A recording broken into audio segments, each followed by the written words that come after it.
कैसा ये इश्क है।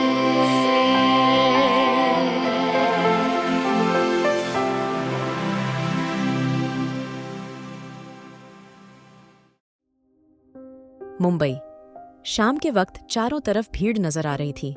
मीडिया पागलों की तरह राठौर मेंशन के बाहर खड़ी थी।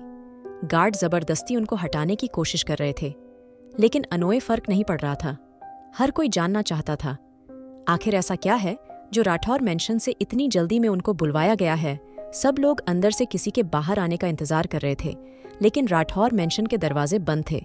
मीडिया किसी पागल की तरह इधर उधर थी। तभी अचानक से गार्ड ने आकर राठौर मेंशन के दरवाजे खोल दिए थे और सब लोग पागलों की तरह अंदर घुसे थे। तभी गार्ड सबको हटाते हुए गुस्से से बोला, सब लोग पीछे गार्डन में जाके बैठ जाएं। आपको बता दिया जाएगा आपको यहाँ क्यों बुलवाया गया है। गार्ड की बात पे सब लोग पीछे की तरफ चले गए थे। हर कोई न्यूज़ कवर कर रहा था, सब जानना चाहते थे आखिर ऐसा भी क्या था जो राठौर मेंशन में इतनी जल्दबाजी में क्यों सबको बुलाया गया है। वहीं अंदर अलियाना बेहद खूबसूरत लग रही थी। आज उसने बेहद खूबसूरत साड़ी पहनी थी।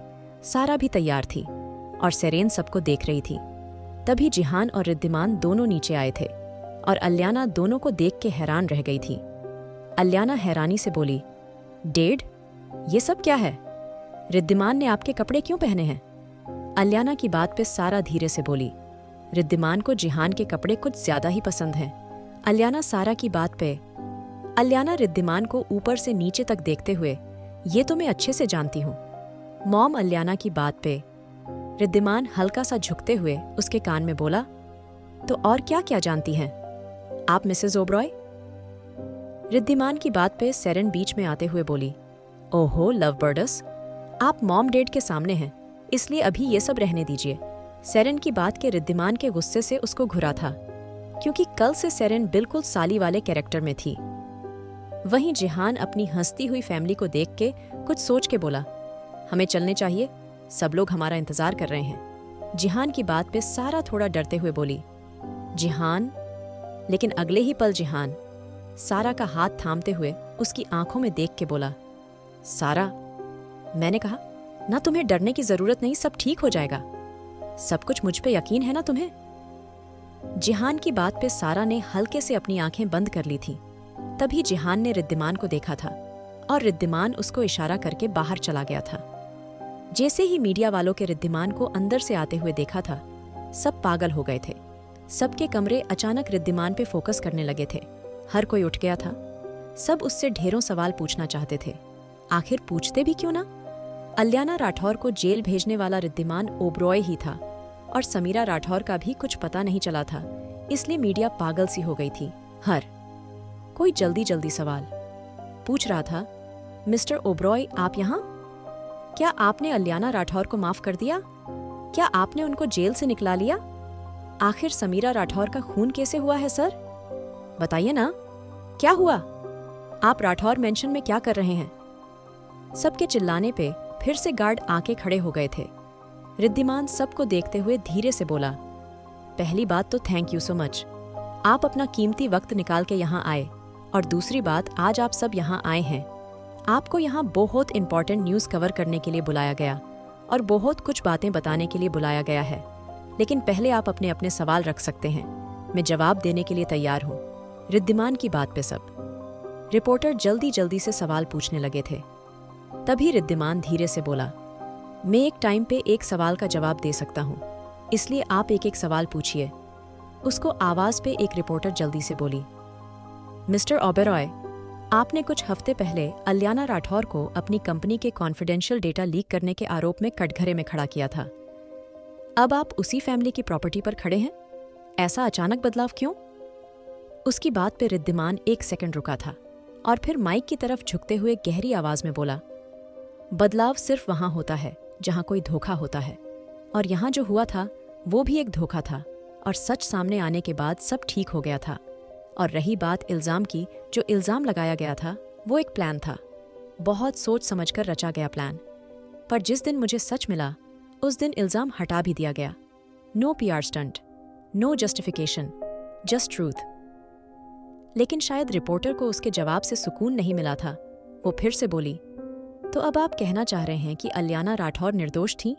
तो आपने पहले ही क्यों नहीं देखा कि प्लॉट कौन कर रहा है? इस बार फिर से रिद्धिमान धीरे से मुस्कुराया था। उसकी आंखों में हल्की चमक थी और उसने ऊपर देखा था। वो ठंडी आवाज से बोला, कभी कभी चीजों को गिरने देना पड़ता है ताकि असली चेहरों की आवाज साफ सुनाई दे। एंड ट्रस्ट मी, जब वो आवाज आई, मैंने एक सेकंड भी नहीं लिया फैसला बदलने में। अलियाना राठौर कभी गुनहगार थी नहीं, उसको फांसने के लिए सब किया गया था और बाकी की आग आप लोगों ने लगा दी थी।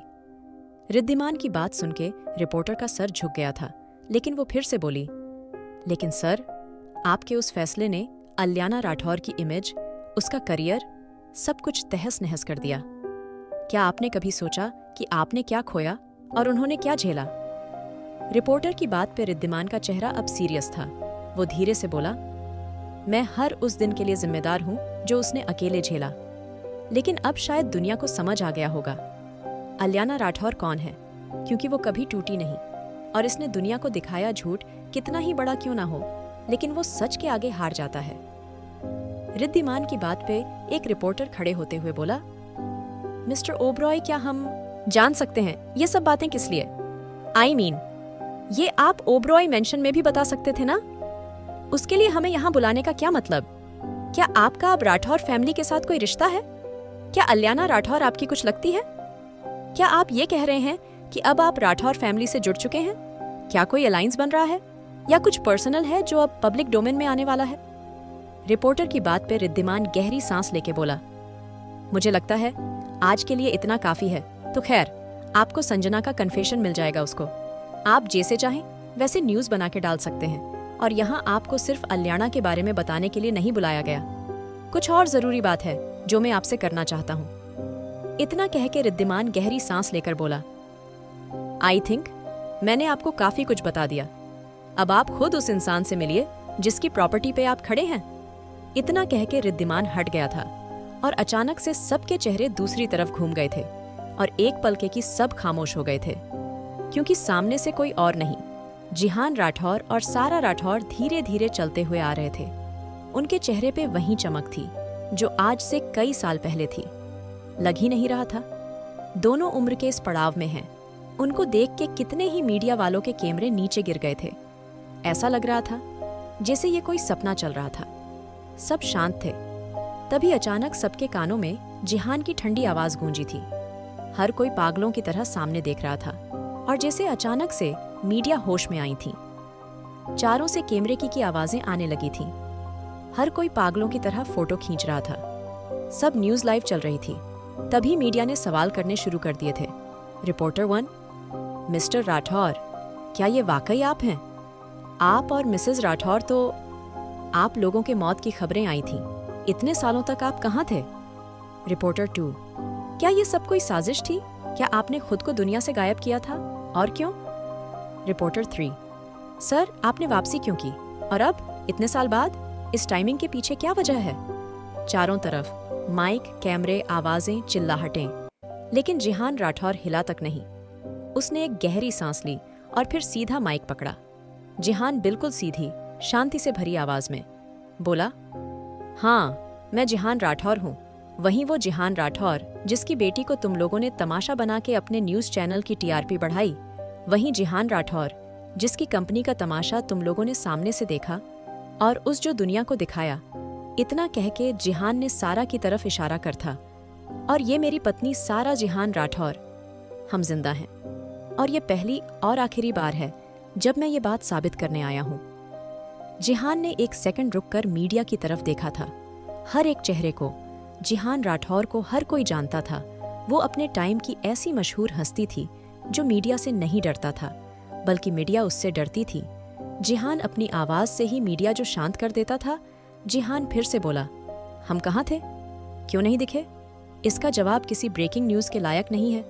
हमने अपनी मर्जी से दुनिया से दूर रहना चुना, क्योंकि जो कुछ हुआ था उसने बहुत कुछ बदल दिया था।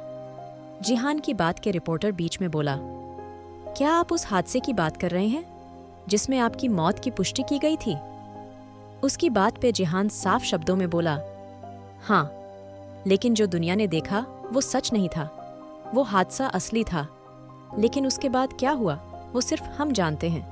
और हमें कोई ज़रूरत नहीं महसूस हुई सब कुछ सबके सामने लाने की, जब तक कि वक्त ने हमें खुद खींच के यहाँ नहीं ला दिया। जिहान की बात पे रिपोर्टर के सवाल में तेजी आ गई थी। लेकिन अब क्यों? अभी क्यों लौटे हैं आप? क्या राठौर इंडस्ट्रीज को लेकर कोई बड़ा फैसला होने वाला है? उसको बात पे जिहान थोड़ा झुककर एक हल्की मुस्कान के साथ बोला, हम वापस इसलिए आए हैं क्योंकि अब कुछ अधूरा है जिसे पूरा करना जरूरी है। कुछ चीजें छोड़ दी गई थीं, लोगों पर भरोसा करके। अब वक्त है उन फैसलों को खुद संभालने का। जिहान की बात पे रिपोर्टर जल्दी से बोला, क्या आप अब फिर से राठौर इंडस्ट्रीज की कमान संभालेंगे? इस बार जिहान बिल्कुल शांत लेकिन सख्त लहजे में बोला, नहीं, अब मैं किसी भी कुर्सी पे नहीं बैठूंगा। अब वो जिम्मेदारी उसे मिलेगी जिसने इन सालों में बिना शोर मचाए सब संभाला।